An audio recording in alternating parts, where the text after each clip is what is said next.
예, 오늘 본 말씀을 통해서 기쁨으로 드려야 할 한 가지, 이런 제목으로 말씀을 상고하며 은혜를 나누고자 합니다. 오늘 여기 본문에 기록된 내용은 페르시아 고레스 원년에 이스라엘 백성들이 바벨론 포로에서 돌아가게 되는 이런 내용이 기록되어 있습니다. 역사의 주관자이신 하나님께서 이 역사, 실제적인 역사의 기록이죠. 이 성경은 무슨 상상 속에 있는 이야기거나 사람들이 꾸며낸, 만들어낸 이야기가 아닙니다. 이건 실제로 존재했던 역사 속의 인물이고, 그 역사 속의 흐름을 오늘 여기 본문에 특별히 주전 583년에 있었던 페르시아의 바벨론 멸망을 다루고 있고, 그 바벨론이 멸망하면서 페르시아의 고레스가 이스라엘 백성들을 고국으로 돌려보내는 이런 내용이 오늘 여기 본문에 기록되어 있습니다. 그래서 오늘 이 본문 말씀을 통해서 우리가 이 말씀을 묵상하면서 하나님께서 이스라엘 백성들에게 행하신 놀라운 일, 그것이 무엇이었는지, 그리고 하나님께서는 이 놀라운 일을 행한 이스라엘 백성들에게 말씀하신 그 명령이 무엇이었는지, 이것을 우리가 상고하면서 오늘 우리에게 주신 놀라운, 하나님께서 우리에게 행하신 놀라운 일, 그것이 무엇인지 생각해 볼 거고요. 그리고 하나님께서 우리에게 무엇을 요구하시는지, 이스라엘 백성들에게 이 놀라운 은혜를 베풀어 주신 다음에 말씀하신 그 명령을 근거해서 우리도 하나님께 기쁨으로 무엇을 드려야 할지를 오늘 말씀을 통해서 함께 상고하며 은혜를 나누고자 합니다.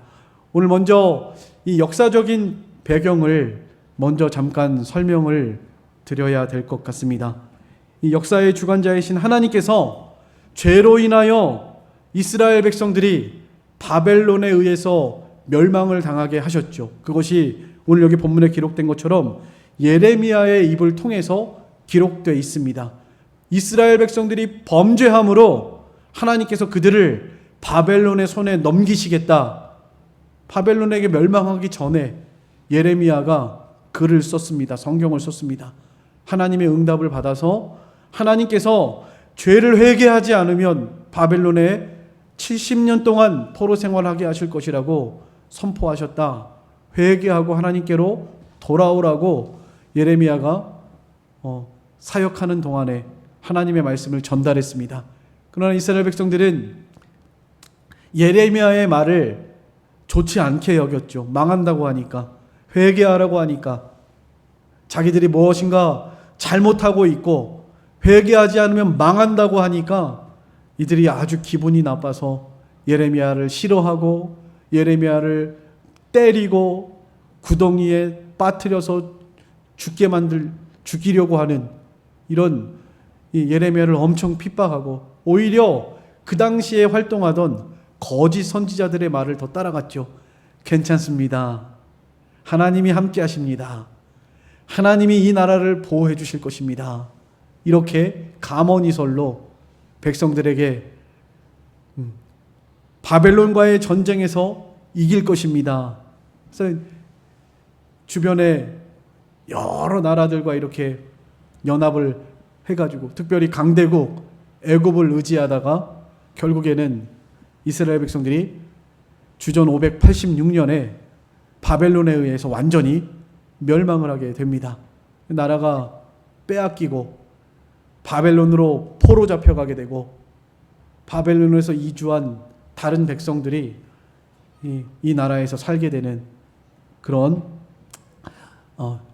역사가 이 성경에 기록되어 있습니다. 근데 하나님께서는 예레미야 입을 통해서 70년이 차면 반드시 돌아오게 될 것이다 라고 또 약속하셨죠. 예레미야 29장 10절에 그 말씀이 기록되어 있습니다. 그래서 오늘 여기 본문에도 예레미야에게 입을 통해서 하신 말씀을 이루게 하시려고 바사왕 고레스의 마음을 감동시키심에 그가 온 나라에 공포도 하고 조소도 내려 이르되, 이렇게 말하고 있습니다. 역사적으로는 주전 583년 이 페르시아 고레스 왕이 바벨론을 멸망시키는 것이 성경에만 기록된 것이 아니고요. 고대 역사에도 기록되어 있는 내용입니다. 이 고대 역사가 그리스의 고대 역사가 헤로도토스가 쓴 책, 역사라고 하는 책에 보면 이 바벨론 성벽이 바벨론이 굉장한 강대국이었음을 말하고 있습니다. 이 바벨론의 성벽의 둘레만 해도 66킬로, 그리고 그 성벽의 두께만 해도 30m, 그 높이가 24m였다고 그래요.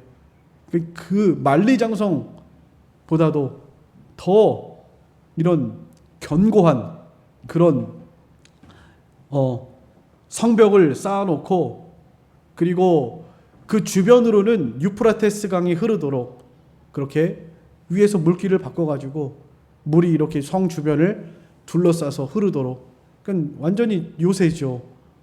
그 성을 공략하려면 일단은 강을 건너야 하고, 강을 건너도 그 성벽이 높고 두껍고, 어떻게 해볼 수 없는 정말 이 철옹성과 같은, 도저히 어떻게 해볼 수 없는 천혜의 요새였다고 합니다.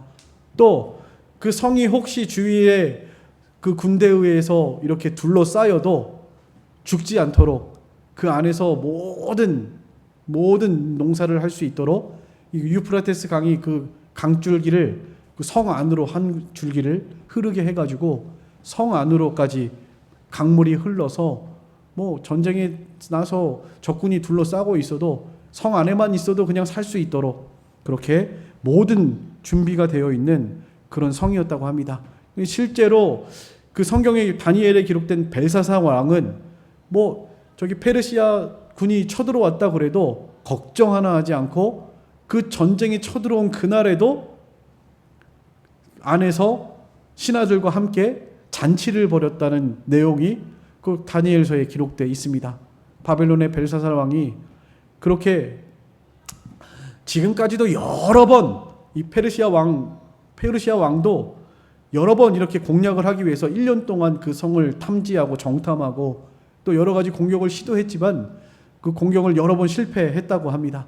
그래서 주변에 또 연합군들하고도 이렇게 연합을 해서 함께 그 바벨론 성을 공략해 보려고 했지만 그렇게 쉽게 공략이 되지 않았다고 그래요.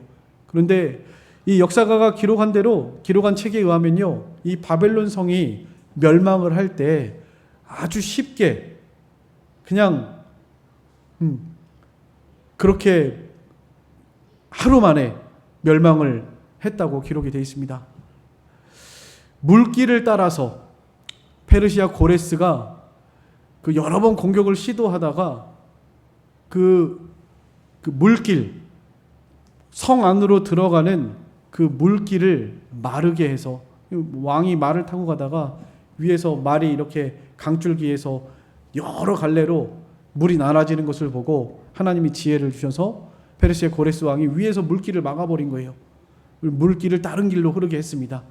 그래서 이제 바벨론 성 안으로는 물이 들어가지 않는 거죠. 그래서 마른 땅으로 무혈 입성했다라고 그렇게 이 역사가는 기록을 하고 있습니다. 마른 땅으로 무혈 입성해서 그 잔치에 취해 있던 벨사살 왕을 죽인 거 아니에요. 들어가서. 그리고 바벨론 성이 정말 쉽게 이렇게 무너졌다고 기록이 되어 있습니다. 근데 이것이요, 그냥 역사가의 역사로만 기록된 것이 아니고 하나님의 말씀에도 그렇게 기록이 되어 있습니다. 여러분 혹시 성경에 보면 이사야 44장 28절이라고 각주가 달려 있습니까? 2절 말씀의 옆에 혹시 달려 있나요? 달려 있는 성경도 있고 안 달려 있는 성경도 있을 것인데 이 시간 함께 찾아볼 성경입니다. 이사야 44장 27절로 28절 한번 찾아보시겠습니다.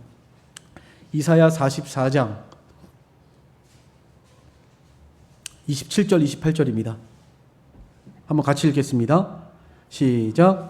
기품에 대하여는 이르기를 마르라, 내가 내 강물들을 마르게 하리라 하며, 고레스에 대하여는 이르기를 내 목자라, 그가 나의 모든 기쁨을 성취하리라 하며, 예루살렘에 대하여는 이르기를 중건되리라 하며, 성전에 대하여는 내 기초가 놓여지리라 하는지라.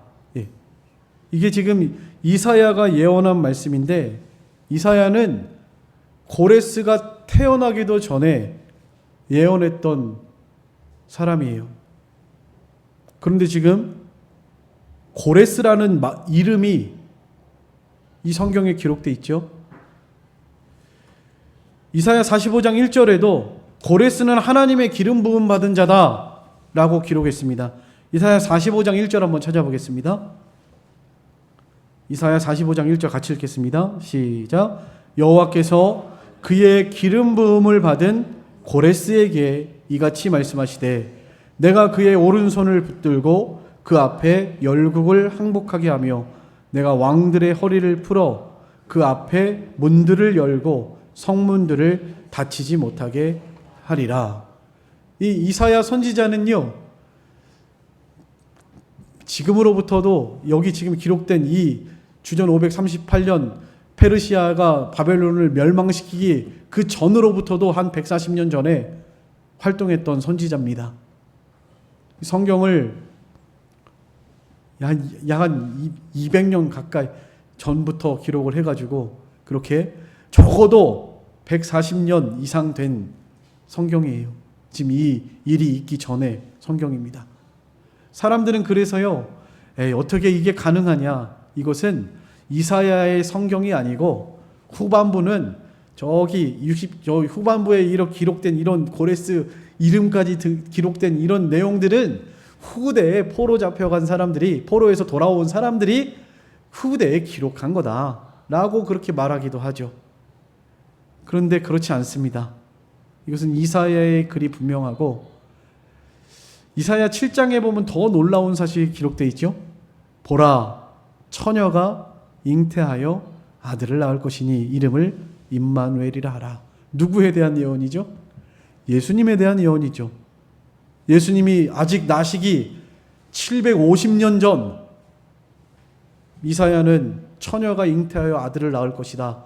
그거를 임마누엘이라 하라고 그렇게 기록을 했단 말이에요. 우리가 성경을 인간의 지식으로, 인간의 지혜로 짜맞추려고 하면 안 됩니다.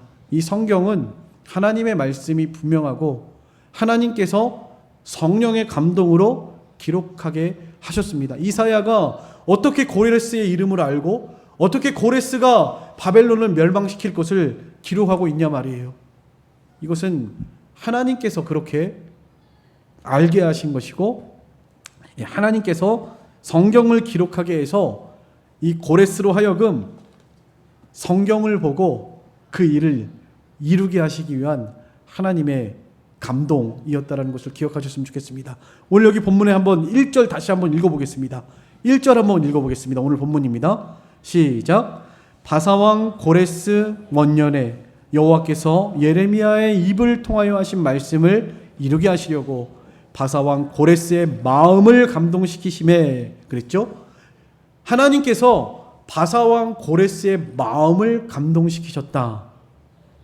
그래서 바사왕 고레스가 예수 안 믿는 사람이고 하나님도 알지 못하는 사람이고 이방 나라 그 당시 최고의 강대국으로 성장할 페르시아의 왕임에도 불구하고 하늘의 하나님께서 나에게 이 모든 나라를 주셨다라고 지금 고백하고 있죠.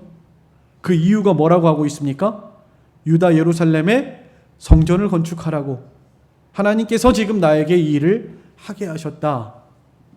예. 놀랍지 않습니까? 네. 어떻게 알았을까요? 고레스는요. 예, 이사야의 성경을 보고 안 거예요. 이사야의 성경. 성경을 읽었는데 이것이 고대의 옛날에 이사야라고 하는 선지자가 기록한 글인데 거기에 세상에 자기 이름이 등장하는 거죠. 고레스라고 하는 이름이. 얼마나 신기했겠어요. 그리고 하나님께서는 이 고레스 왕을 통해서 열국을 굴복시키게 하고 항복하게 하고 이스라엘 백성들을 돌려보내게 해서 여호와의 성전을 건축하게 하리라고 하는 그 내용까지도 지금 아까 이사야 44장 27절 28절에 분명히 우리가 기록한 것을 읽고 보았습니다.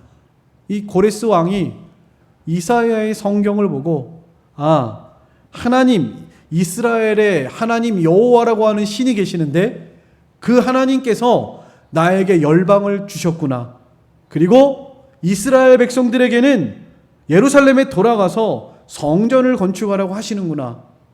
이거를 물론 하나님께서는요, 인간 지각에 뛰어난 신비하신 하나님이시라 고레스 왕에게 직접 나타나셔서 말씀하셨을 수도 분명히 있습니다. 우리가 하나님을 제한할 수 없죠. 하나님께서 고레스야, 내가 너를 불렀다. 내가 너를 기름 부어 세웠다. 바벨론을 멸망시켜라. 그리고 이스라엘 백성들을 예루살렘으로 돌려보내라. 충분히 그렇게 하실 수 있는 하나님이시죠.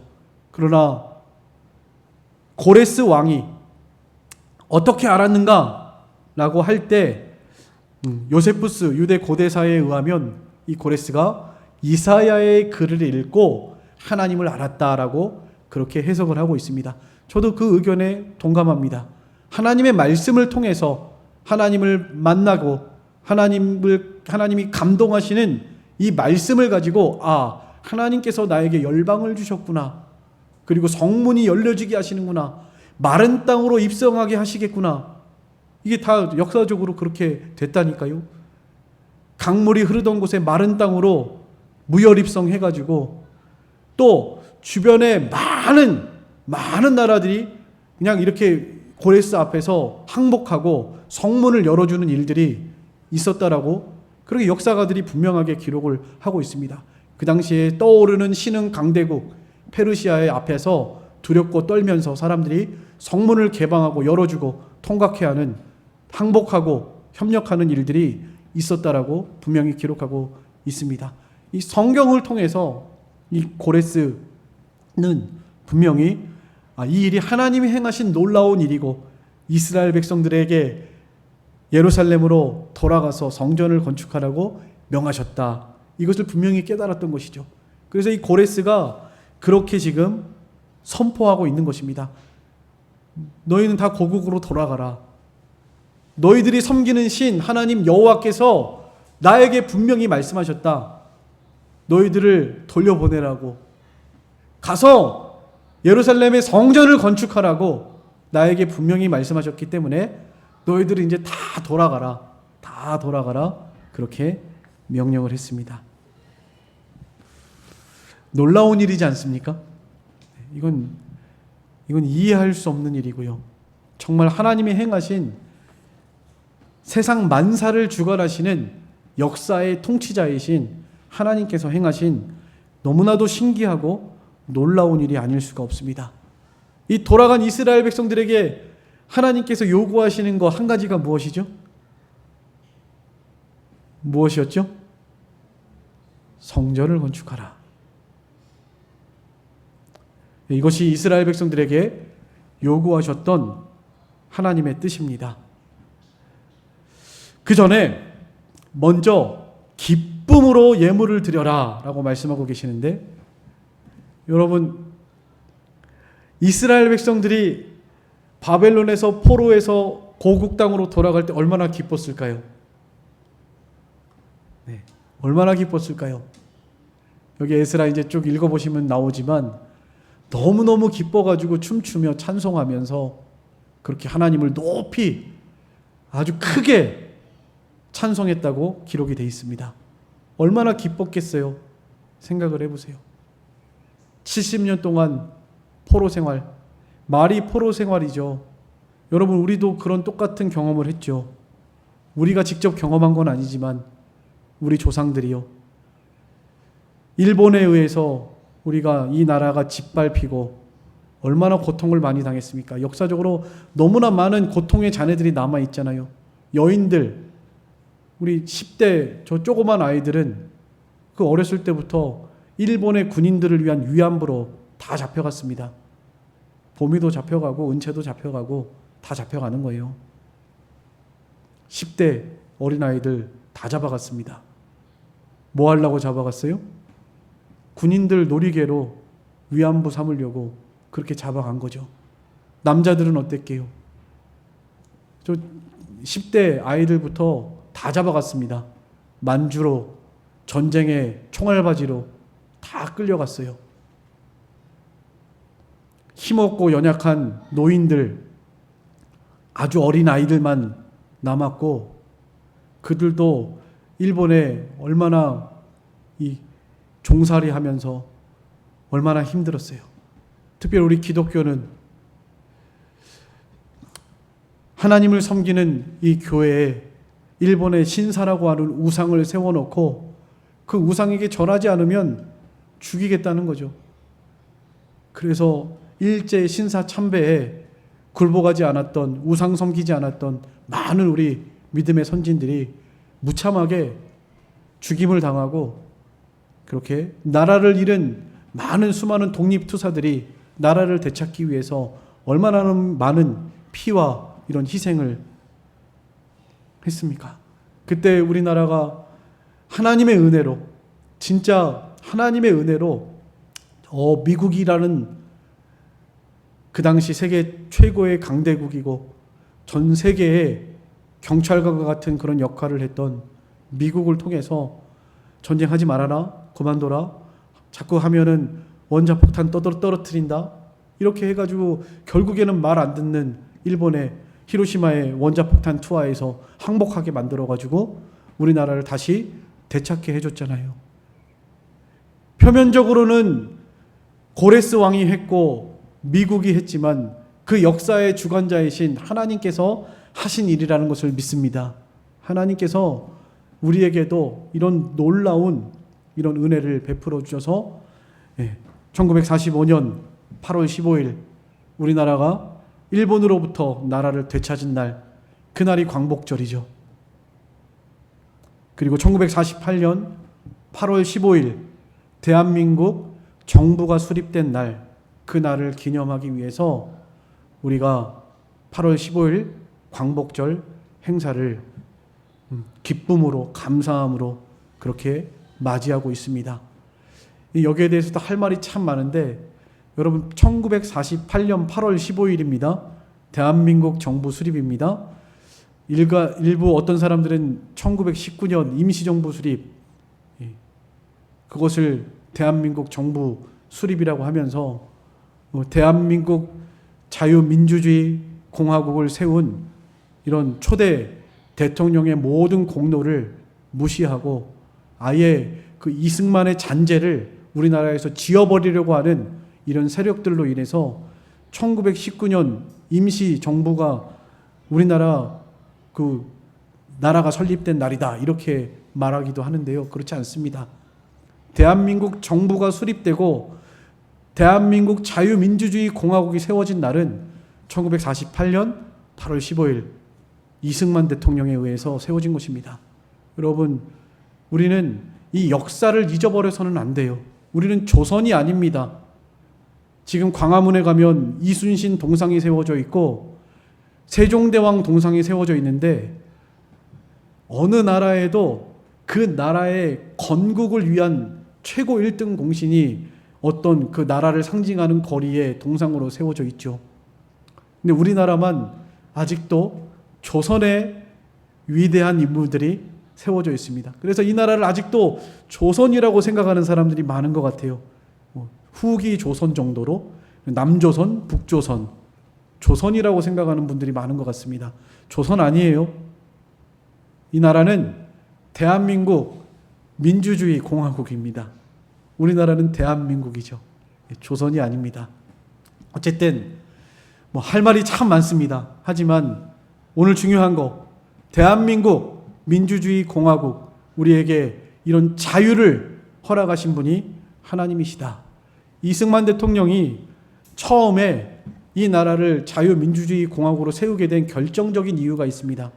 그가 예수 믿는 사람이었고, 그가 한성 감옥에 갇혔을 때 거기서 그 아주 중요한 이런 역할을 한 사람이 있었고, 그리고 그가 이 나라가 정말 바로 세워지려면 신앙 안에서 자유민주주의 국가로 세워져야 한다라는 것을 분명하게 깨닫게 되었죠. 그래서 여러 그 당시에 그 미국에서 자유민주주의 공화국에 대해서 이 자유를 이 땅에 심기 위해서 얼마나 공부 많이 하고 노력하고 힘썼는지 모릅니다. 여러분, 최근에 나온 건국 전쟁이라고 하는 영화 있는데요. 그거 우리 그리스도인들이라면 꼭 한 번은 보셔야 합니다. 네. 사실은 학교에서도 배울 수 없는 내용이고요. 네. 지금 많은 우리나라의 아이들이 이런 역사에 대해서 지금 바로 배우고 있지 못하다. 우리가 이것을 꼭 좀 아셨으면 좋겠고요. 이 어둡고 캄캄해져 있는 이런 세대 가운데에서 적어도 우리 그리스도인들은 역사에 대해서 바로 알아야 한다. 이 8월 15일 광복절, 대한민국 정부가 수립된 날이고 일제로부터 해방된 이런 나라, 대한민국 자유민주주의 공화국이 세워진 이런 날이라는 것을 여러분들 꼭 기억하셨으면 좋겠습니다. 그 자유민주주의 공화국, 그 표본은 바로 미국이죠. 공화정치. 그들이 종교 자유를 찾기 위해서 떠난 그 나라가 아메리카 대륙 미국이고요. 거기에서 종교 개혁자들이 성경에 손을 얹고 나라를 바로 세우자 하는 의미에서 세운 정치가 바로 공화 정치입니다. 신앙의 자유를 보장하기 위해서, 그래서 신앙의 자유를 위해서는 이런 종교의 자유가 필요했고, 이 종교의 자유가 필요하기 위해서는 이런 선교의 자유, 또 교회의 자유가 필요했기 때문에 자유로운 이 나라를 세워야 한다라고 여겨서 이 자유민주주의 국가를 세우게 된 것입니다. 이 자유민주주의 국가가 세워지게 된 근본적인 그 이유가 바로 종교의 자유 때문이에요. 종교가 자유롭기 위해서, 선교를 자유롭게 하기 위해서, 교회를 자유롭게 세워서 신앙생활하기 위해서는 반드시 종교의 자유가 필요하다. 자유민주주의 국가여야 한다라는 것을 깨닫고, 그래서 자유민주주의 공화국을 세우게 된 것입니다. 종교를 정치화한 것이죠. 민주주의, 자유민주주의는 어디서부터 나왔다고요? 종교개혁에서부터 나온 거예요. 종교개혁. 청교도에서 신앙의 핍박을 받던 그 청교도인들이 미국에 건너가서 종교의 자유, 신앙의 자유를 보장하기 위해서 그런 맥락에서 세운 것이 바로 자유민주주의 국가다. 제가 얼마 전에 보았던 성경적 세계관이라고 하는 이정훈 교수님이 쓰신 책을 보면서 우리 목사님 몇 분이 한 챕터씩 맡아가지고 그렇게 책을 읽고 토론하는 그런 북쉐어링 이런 모임이 있는데, 그때 제가 담당했던 파트가 역사 파트였습니다. 그래서 이 대한민국의 그런 역사, 우리 대한민국이 자유민주주의 국가로 세워지게 된 이런 역사들 아주 좀 자세하게 살펴봤던 그런 계기가 있는데, 정말로 그걸 읽으면서 깨달았던 것 중에 하나가, 하나님께서 신앙의 자유를 위해서 이 나라에 자유를 허락하셨다라는 것이었어요. 하나님께서 이 나라에 자유를 주신 이유가 무엇이었다고요? 신앙의 자유였습니다. 신앙의 자유. 신앙의 자유, 종교의 자유를 위해서 이 나라에 이 자유를 허락하셨고, 그래서 하나님께서는 하나님의 뜻대로 이 나라를 사용하셔서 오늘날 이 나라에 교회가 어마어마하게 세워지고, 세계에서 미국이 1등이고요. 선교 많이 하는 나라. 그 다음으로 선교사를 많이 보내는 나라가 이 작은 대한민국이라는 것이죠. 하나님께서 이 일을 하게 하시려고 이 대한민국에 자유를 주셨다. 이런 놀라운 일을 행하신 그 이유가 뭐라고요? 신앙의 자유, 전도의 자유, 선교의 자유를 위해서 세우셨다. 하나님께서 주신 자유 안에서 신앙을 잘 세우고 전도하고 선교하라고 자유를 주셨다라는 것을 깨달으셨으면 좋겠습니다. 마지막으로 한 가지 더 생각해 볼 것은요, 예수님께서 우리에게 자유를 주셨죠. 예수님이 우리에게 자유를 주셨습니다. 이스라엘 백성들에게는 고레스를 통해서 자유를 주셨고, 또 우리나라는 미국이라는 나라를 통해서 자유민주주의 공화국으로 세워지게 하셨고, 또 우리가 죄와 마귀와 사망의 종이로 종살이할 때 하나님께서는 예수 그리스도를 이 땅에 보내셔서 예수님을 통해서 우리를 자유롭게 하셨죠. 죄에서 건지시고 마귀에게서 건지시고 사망의 권세 아래서 우리를 건지셨습니다.